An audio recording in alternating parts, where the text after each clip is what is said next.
उन्होंने कहा कि महत्वपूर्ण पद पर आरएसएस की विचारधारा के लोग रख लिए जाते हैं, तो इसमें क्या आपत्ति है भाई?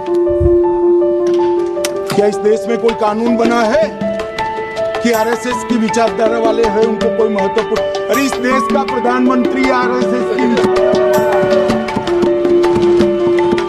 इस देश का गृह मंत्री आरएसएस की विचारधारा वाला है और जनादेश से बनकर आए, आपकी कृपा से बनकर नहीं आए मान्यवर। मगर उन्होंने क्या किया तो वो मैं फिर बताऊं। 1969 में इस देश का राष्ट्रपति का चुनाव हुआ। 1969 में इंदिरा जी अपनी पार्टी के अंदर ही संघर्ष कर पार्लियामेंट्री बोर्ड ने राष्ट्रपति के चुनाव के प्रतिनिधि के रूप में कांग्रेस पार्टी का उम्मीदवार बनाया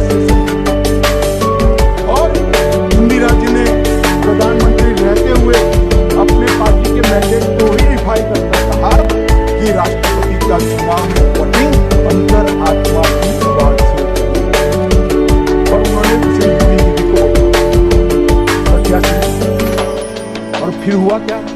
अल्पमत की संजीव रेड्डी जी के वोट ज्यादा थे।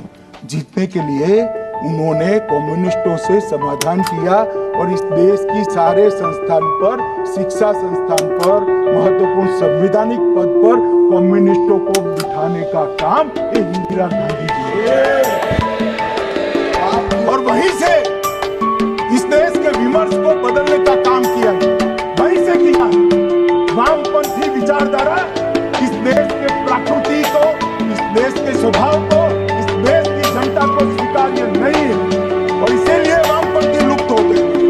उन्होंने इस देश के युवा धन को वामपंथी विचारधारा पर डाइवर्ट करने का काम किया है, जो 2014 से फिर से इसको एक अच्छी तरीके से लोकतांत्रिक तरीके से परिष्कृत करने का काम किया। 2014 से फिर से इसको एक अच्छी तरीके से लोकतांत्रिक तरीके से परिष्कृत करने का काम किया।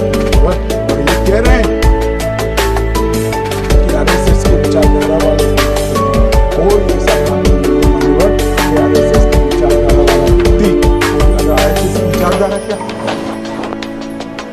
देश के लिए मरना ही आरएसएस की विचारधारा,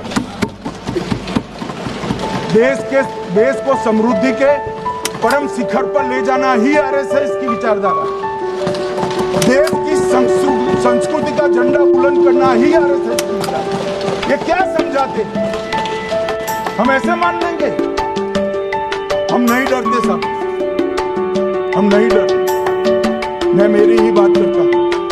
मैं तो 10 साल का था और नारे लगाता था, आसाम की गलियां सुनी है इंदिरा गांधी। हम तो वहां से लड़ते लड़ते आए हैं, हम नहीं डरते।